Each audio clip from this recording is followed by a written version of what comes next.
अजित पवार गटाचे आमदार सुनील शेळके यांना शरद पवारांनी काल ठणकावलं होतं आणि यानंतर उपमुख्यमंत्री देवेंद्र फडणवीस यांनी पवारांनी असं बोलू नये असा सल्ला दिला होता। त्यावर आज सुप्रिया सुळे यांनी प्रतिक्रिया दिलेली आहे। फडणवीसांनी तर सांगू नये, त्यांच्याच काळात राज्यात गुंडगिरी वाढली आहे असं सुळे म्हणाल्या। तर 2011 साली झालेल्या मावळ गोळीबारावेळी सरकार कुणाचं होतं असा पलटवार फडणवीसांनी केलेला आहे।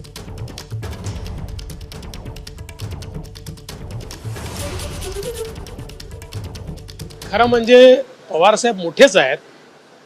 आज इतके वर्ष ते राजकारणामध्ये आहेत, जवळपास 83-84 वर्ष किंवा 85 वर्ष जे काही त्यांचं वय असेल, म्हणजे राजकारणामध्ये त्यांचे जवळपास 55 वर्ष या ठिकाणी पूर्ण झाले आहेत।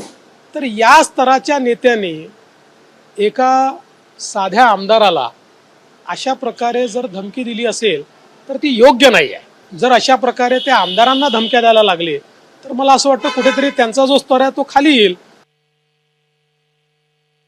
समाज मध्ये आपली काय स्थान आहे हे मायबाप जनता ठरवते, पहिला मुद्दा। दुसरा मुद्दा, गृहमंत्री म्हणून जर देवेंद्रजींनी चांगलं काम केलं असतं तर आदरणीय पवार साहेबांना व्यक्त करावंच नसतं मत। म्हणजे हर्षवर्धन पाटलांना धमकी, मदन बाफना जे एवढे वरिष्ठ नेते आहेत त्यांना धमकी, अबकी बार गोळीबार सरकार। शिक्षणाचं माहेर घर म्हणतात अशा तुमच्या माझ्या पुण्यामध्ये कोयता गँग बेफानपणे फिरतीये, ड्रग्ज सगळीकडे मिळत आहेत, त्याला होम मिनिस्ट्री जबाबदार नाही?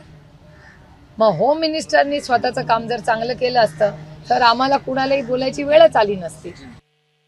मी सुप्रिया त्यांना एवढंच विचारू इच्छितो की मावळचा गोळीबार झाला होता तेव्हा सरकार काय होतं, किंवा ज्यावेळी दुर्दैवाने राज्यातल्या 113 गोवारींचा पोलीस लाठीचार्जमध्ये दुर्दैवी मृत्यू झाला होता तेव्हाचं सरकार काय होतं? ठीक आहे, सुप्रियाताई सध्या मला असं वाटतं की एका विरोधी पक्षाच्या मोडमध्ये त्या ठिकाणी आहेत, त्यामुळे त्या रोज अशा स्टेटमेंट करतायत, फार गांभीर्याने घेण्याचं कारण नाही आहे। एबीपी माझा, उघडा डोळे बघा नीट।